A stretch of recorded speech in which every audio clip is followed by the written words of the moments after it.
ಅಪರಾಧಿಗೆ ಒಂದು ಮಿತಿಯವರೆಗೆ ಮಾತ್ರ ಉದ್ಧಾರದ ಅವಕಾಶವನ್ನು ಕೊಡಬಹುದು.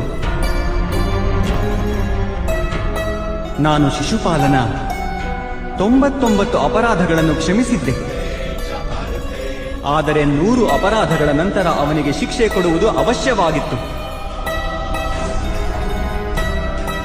ಅಪರಾಧಿಗೆ ಒಂದು ವೇಳೆ ಅಪರಾಧ ಮಾಡಲು ಬಿಟ್ಟರೆ ಅವನು ಹೆಚ್ಚು ಹೆಚ್ಚು ಪತನಗೊಳ್ಳುತ್ತಾ ಹೋಗುತ್ತಾನೆ.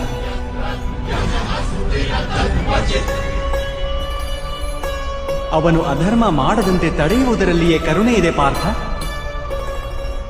ಈ ಆತ್ಮಗಳು ಸಾಯುವುದಿಲ್ಲ. ಅಧರ್ಮದಿಂದ ಭ್ರಷ್ಟವಾದ ಈ ಶರೀರವನ್ನು ತ್ಯಜಿಸಿ ಹೊಸ ಶರೀರವನ್ನು ಪಡೆದುಕೊಳ್ಳುತ್ತವೆ. ಹಾಗೂ ಆ ಶರೀರದಲ್ಲಿ ಅವರ ಪ್ರಗತಿಯ ಸಾಧ್ಯತೆ ಹೆಚ್ಚಾಗಿರುವುದು. ಈ ಚಿಂತನೆಯಿಂದ ನೀನು ಯುದ್ಧ ಮಾಡಿದರೆ ಅದೇ ಯೋಗ್ಯವಾದುದು. ಮನುಷ್ಯನ ಶರೀರ ಅವನ ಸಂಪತ್ತೂ ಹೌದು ಹಾಗೂ ಮಿತಿಯೂ ಹೌದು.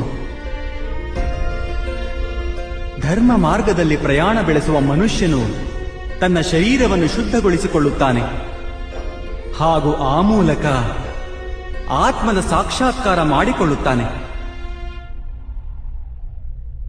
ಇದನ್ನೇ ಕ್ಷೇತ್ರಜ್ಞ ಸಂಬಂಧವೆಂದು ಕರೆಯಲಾಗಿದೆ.